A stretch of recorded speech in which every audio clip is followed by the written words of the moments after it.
What's up, guys? Talking point of the day. Today we got a new book, a different book that I bet none of y'all have heard about. So this is called God's Team by none other than James Bresnahan. So this is my dad's book. First off, I think it's great that he wrote a book. I think that's really cool, and I think that's something that a lot of people say they want to do, but they don't do. So right away that stands out to me. I commend him on that. I respect him on that. And I love him on that he actually went out and made this happen. He's written another book, and then he's in the process of doing one now. Now, it's not a novel or anything, but there's still some very great valuable information in here, and it does not matter on the size of the book. It matters about the intent and the message that you get across. And the message that he gets across in God's Team is really in the title of itself. So how can you be a player on God's team? And he describes it as there's multiple rules and not necessarily steps, but just things to live by, some general guidances of, okay, I treat people this way, I treat people how I want to be treated. There's even some talk about law of attraction in there, so it's, okay, I carry myself this way. If I want to increase joy and productivity and love in the world, well, I have to increase joy and productivity within my own world first, and then I can exemplify it in the outside world. Lessons like that are so important to go over, and especially in this book, coming from my own dad, it's really cool how he passes it down to me and I get to read it and hear his words. It is pretty funny.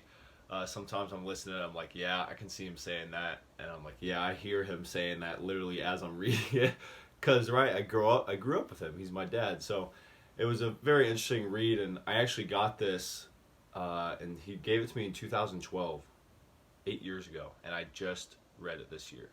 So it took me a while to actually get to it and read it cover to cover. I always read parts. I always was like, yeah, I'll read it later. Well, recently in my life, what's happening now, I mean, I don't know when you're watching this, but this is when all this coronavirus stuff is going on and people are freaking out. Okay, this is an opportunity to get things done, to do them fully, to finish them and complete stuff. So that's what I did. I completed it. I did it. I'm in the habit of taking action. I don't leave things unfinished.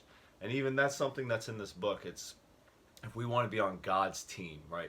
It's coming from a Christian background. If you want to be on God's team, the Creator's team, you want to be someone that gets things done and pushes His agenda forward, and not in the way of, hey, are you a blah blah blah Christian knocking on people's doors? And that's not necessarily bad, but that's not the way that, at least in this book, or I kind of agree with. I mean, I do agree with. That's not the way that you really play on God's team, if you want to use the title.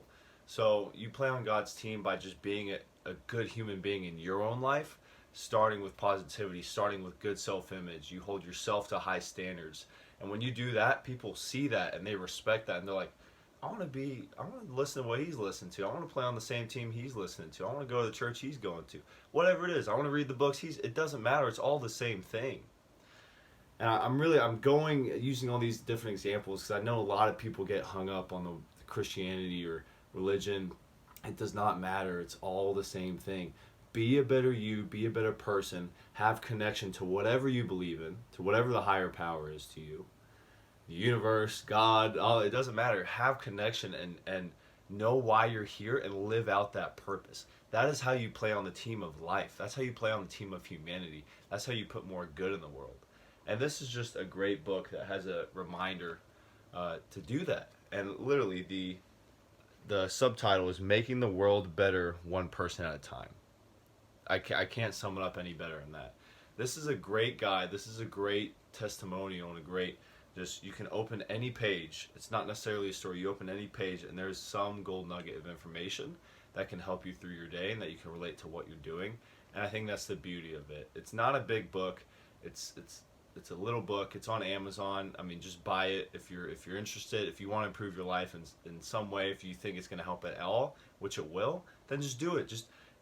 I don't know how much it is.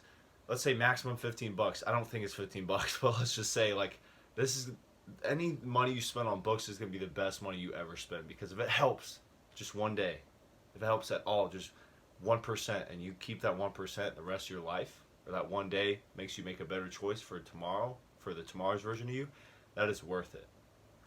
Any amount of money is worth it to spend on a book. This is a great book. I love that my dad wrote it, and I wanted to share this with you guys. There's some great stuff in here. overall how to live a better life and play on God's team. Done.